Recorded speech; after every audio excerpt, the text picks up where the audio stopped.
Okay, we have a question regarding two-night rates and one-night rates, and is it possible to have a two-night rate and a one-night rate and such? So I'm just going to show you some of the functions that are here. So the first thing I suppose that we should really have a look at, and of course it depends upon different times of year, different requirements, but of what's going on inside a tariff scheme, and we just have a look or inside a tariff group. And let's have a look at summer low and some of the functions that you can have here. And whilst I've got two nights set, I often wonder about that setting where really, you could, for all properties in there, have a minimum one night stay and then use scales to determine what the tariff would be. So I mean, I'm just going to apply that.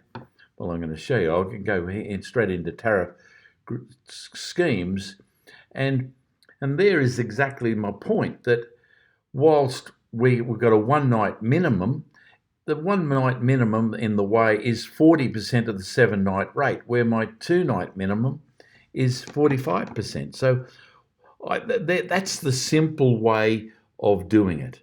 Yeah, of doing exactly that. Have a one night minimum stay, and it allows it to go ahead at a slightly reduced rate. And that's for all properties.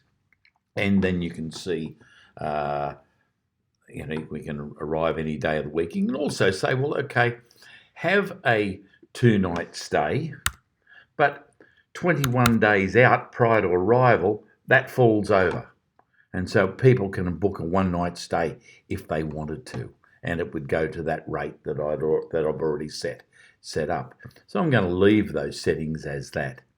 Okay. Well, sorry, that it should be there. 20 minimum night stay 21. That's the weekday rules. We don't need any weekday rules because we've got it coming every day anyway. Okay. But there's another way you can do it and actually set it a different way. You can go to the property level and you can go open the property. We can go into tariffs and we can go into summer low, and we can turn it on to scale amount. Now here you can already see that I've got this set up that way, and that's where you can actually change it that way. So this is individual properties, and of course you could change these to dollar values. I've actually got this set up as percentages, but you can see again, I could go into here and put these as dollars. It knows that that's percentages. But so there's just another place. There's a number of different ways of doing it, and it's really understanding what your need is on the whole circumstance. Okay, so you could say here override minimum nights be 1, and then you could work your way through that whole thing. But as I say, I've got percentages in there.